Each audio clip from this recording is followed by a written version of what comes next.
Just looking at AAA game releases might have you thinking that August is a bit of a slow month, but you'd be so wrong because August is jam-packed of amazing games that I just can't wait to share with you. So here are my top picks of cozy games coming out in August. By the way, if you haven't already, make sure to subscribe to the channel down below. I put out videos twice a week on all things comfy and cozy, and I really appreciate it. Also, can we start a pact that if someone on this channel wins the lottery, they share it with the entire comment section, because how are we going to afford all these games coming out in the next few months? First up is a game that has actually just come out, and that's 2 Point Campus, releasing on the 9th of August.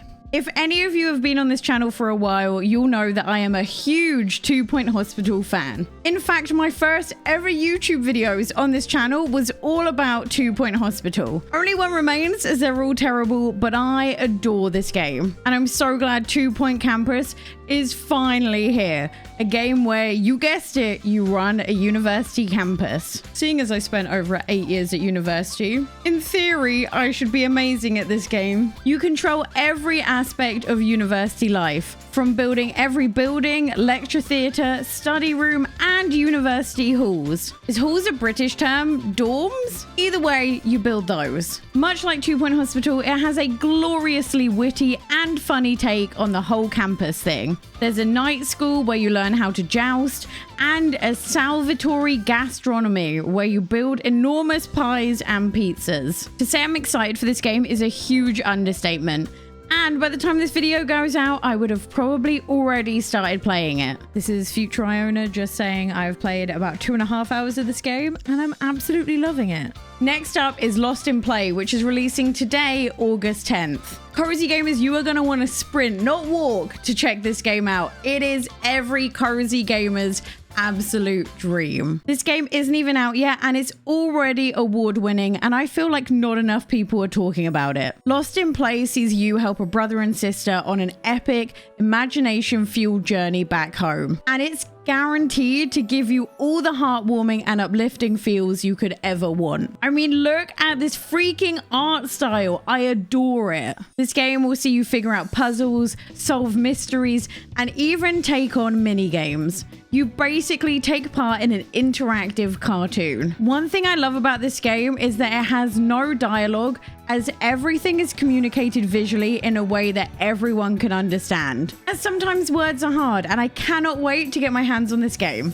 Also releasing on the same day, on the 10th, is Cleo: A Pirate's Tale. This game was successfully funded on Kickstarter in 2020 and looks absolutely incredible. It is a cozy gamer's dream, but with pirates. This game is described as being a point-and-click, top-down adventure puzzle game. And if that isn't enough, there's even a crack and fodder minigame too. I have no idea if I pronounced that right, but this is a card and dice game commonly played by pirates. This game sees Cleo, a 14-year-old girl who wants nothing more than to break out of her boring life working with her father in a bar, being surrounded by boring fishermen and unsuccessful pirates. But soon her life changed when she found a strange pirate logbook and started to see ghosts. And she soon finds herself in the life of a pirate. Not only am I in love with the whole vibe of this game, it's also voice acted in both English and German, and I cannot wait to play it. Next up is Cult of the Lamb, releasing on the 11th, and I cannot wait to get my hands on this game. I have gone on endlessly about Cult of the Lamb, so I will try and keep this brief because you've heard this before. You play as a possessed lamb that starts a cult, and you must venture out to find new loyal cult members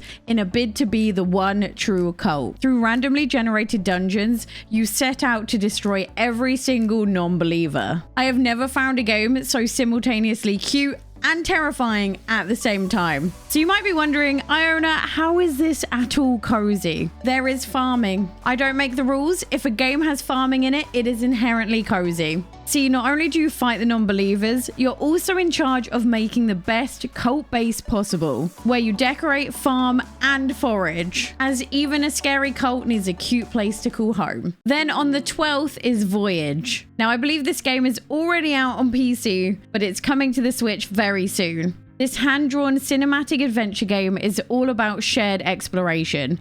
and it's a game that can be played alone or in co-op. This story follows two survivors in search of some answers about the past as they set out to find a way home. Voyage is said to have an emphasis on exploration over violence, and that is something I love. With no words, the music and animation depicts the story beautifully and encompasses you into the world. And in this game, silence speaks volumes. I think this game is definitely not spoken about enough, and I can't wait to get my hands on it. Next is a game I have been looking forward to since the Indie Direct all those months ago. On the 18th is Are Ofk. The entire vibe of this game is impeccable, and I cannot wait to get my hands on it. This sees you literally control a TV show, and I love it. The story sees 4 friends come together to release their debut song. Not only is the story itself interactive, but so are all 5 of the music videos. On top of the songs, the game also has incredible voice acting, so I can see myself quickly getting immersed in the whole story and world. I believe this game releases episodes weekly, so if you thought waiting for the next episode of a TV show was bad, waiting for each episode of this game is probably going to feel even longer. The whole idea is a breath of fresh air on the Nintendo Switch, and I cannot wait to play it. The next one is technically cheating because it comes out September 1st. However, I'm going to claim that it probably comes out the last day of August somewhere in the world, okay? I feel like we have been waiting for this Froggy masterpiece for so long. I can't wait to play it. First, can we just appreciate the frog? Is there anything more cozy than this frog? No, it's absolute perfection. Also, I'm fairly sure the frog is your boss. This game sees you explore 6 different islands on a mission to become a professional friend. Apparently, this is someone who is a friend to everyone. But it's not just humans you'll be helping. There's a wide array of absolutely adorable creatures you're going to come into contact with. That's my top picks for August. Let me know in the comments down below if I've missed any of these out. If you want to spend even more money, then click here for a video all about the best farming games on the Nintendo Switch. I'll see you next time. Bye.